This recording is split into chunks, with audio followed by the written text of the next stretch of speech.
गोटे पुओ गोटे झील को बहुत भल पाउथिला। झीलटी गोटे डिविडी शॉप काम करुला। से पिलाटी झीलटी को देखिबा पई डिविडी दुकान को सब बेले जाउथिला। पिलाटी से झीलटी को बहुत भल पाउथिला, किंतु एक कथा से झील आगे केबे भी कहवाकू साहस कर पारुनथिला। से एमिति सब बेले झीलटी को दूर देखि नहीं चली आसुथिला। एमिति किछि दिन बीती जावा परे से पिलाटीर देह खराब हेबाकू लागिला।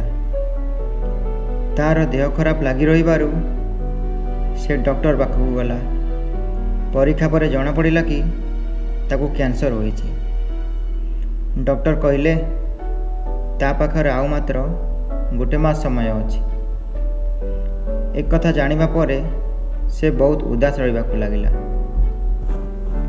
या परे से सबुदिन से झील सह कथा हेबा पई डिविडी शॉप को जाई गोटे कैसेट किणी आनुथिला।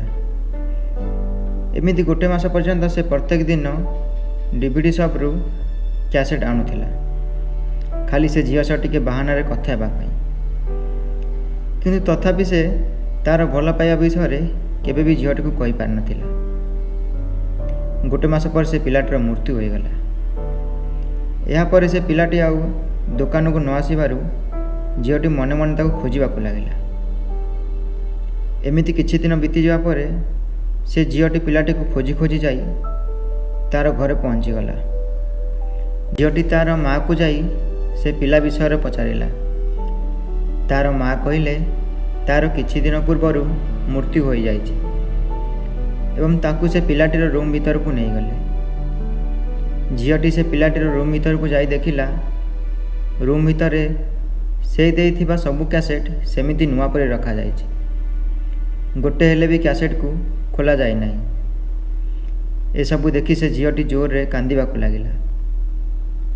काहेकि ना से देइथिबा सबु स्मृति सबु चिट्ठी से कैसेट भीतर रहीगला। झीलटी भी से पिला को मध्य बहुत भल पाउथिला, किंतु एक कथा से पिलाटी आगे केबे भी कहि पारि नथिला।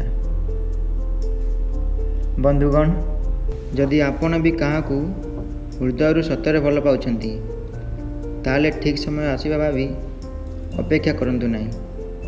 साहस करी जाई कहि दियंतु, नहेले हुए तो आपन को सारा जीवन ताकू हरैबाकू पड़ी पारे।